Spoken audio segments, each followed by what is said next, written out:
Selanjutnya, Nurcholish Madjid.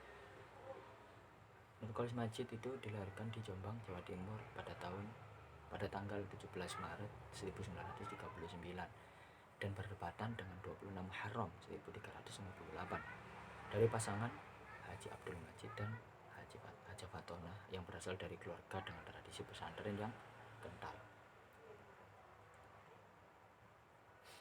Nurcholish Madjid ini dibesarkan dalam kultur pesantren. Ayahnya Haji Abdul Majid adalah seorang alim dari pesantren Tebu Ireng.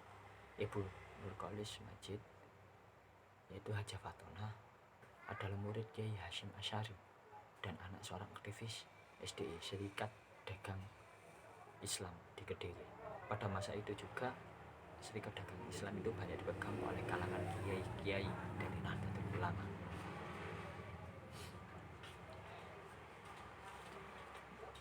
Pemikiran selanjutnya itu pemikiran dari Nurcholish Madjid. Yang pertama yaitu pemikirannya itu tentang keislaman, keindonesiaan dan kemodernan. Jadi pemikiran Cak Nur itu identik dengan keislaman, keindonesiaan dan kemodernan. Bahkan beliau merupakan tokoh yang pertama kali mengungkapkan hal tersebut.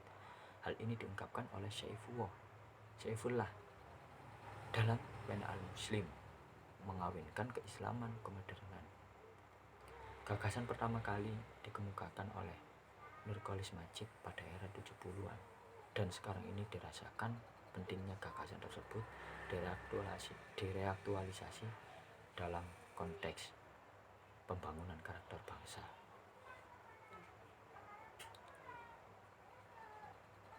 Terus yang kedua yaitu sekularisasi Islam. Pada tanggal 2 Januari 1970, Nurcholish Madjid menyampaikan pidato pada pertemuan gabungan 4 organisasi Islam, yaitu Himpunan Mahasiswa Islam, Pelajar Islam Indonesia, bisa disebutnya PII, Gerakan Pemuda Islam Indonesia atau GPII, dan yang terakhir yaitu Persatuan Sarjana Muslim Indonesia, yaitu Persami. Dalam makalahnya berjudul Keharusan Pembaharuan Pemikiran dalam Islam dan Masalah Integrasi Umat, ia mengajukan pengamatan yang terus terang bahwa kaum Muslim Indonesia mengalami kemandekan atau penurunan ibaratnya gitu dalam pemikiran keagamaan dan telah kehilangan kekuatan daya psikologis. Jadi menurut Nurcholish Madjid itu usaha keras ini hanya dapat dicapai apabila kaum muslimin mempunyai tingkat kepercayaan diri yang tinggi untuk membiarkan gagasan-gagasan apapun, betapapun tidak konvensionalnya gagasan itu untuk dikemukakan dan dikomunikasikan secara bebas. Dan yang selanjutnya yaitu universalisme Islam. Jadi penekanan Nurcholish Madjid pada Islam yang bersifat rahmatan lil alamin ini merupakan kunci dari pemikirannya.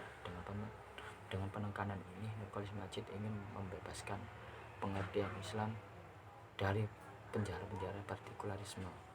Jadi mengenai konsep universalisme Islam, Cak Nur mencurahkan pemikirannya secara mendalam dalam buku berjudul Islam Universal. Dalam buku tersebut, secara garis besar, bahwa partikularisme Islam dalam beberapa hal bukanlah sesuatu yang harus ditolak. Bahkan sekali lagi, bisa dan telah terbukti bermanfaat pada masyarakat atau komunitas-komunitas tertentu. Dengan konsep ini, ada 2 hal pokok yang bisa dicapai. Pertama, pengembalian peran dan fungsi Islam pada konteks yang universal dalam membuat baik ajaran maupun pengikutnya menjadi lebih bebas. Kedua yaitu dengan pengembalian fungsi dan peran Islam ke tempat yang abadi universal. Jadi di dalam pemikiran di atas tadi, pemaparan tentang riwayat hidup dan pemikiran tadi dapat